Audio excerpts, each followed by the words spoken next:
scan this. Sovi is here. Let's level up. Flatworms are choosing between 3 different surfaces in this habitat study. We need to find the chi-square value that rejects our null hypothesis quickly.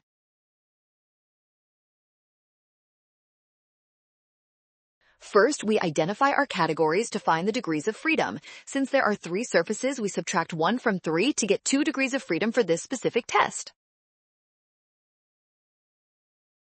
Next, we look at the chi-square distribution table for 2 degrees of freedom at a p-value of 0.05. This gives us a critical value of exactly 5.99. To reject the null hypothesis, our calculated value must exceed the critical number. This makes option D the only correct choice. Well done! Scan the code. You can learn better with Sovi. Watch signs to avoid a rush. Trust given data and check your steps.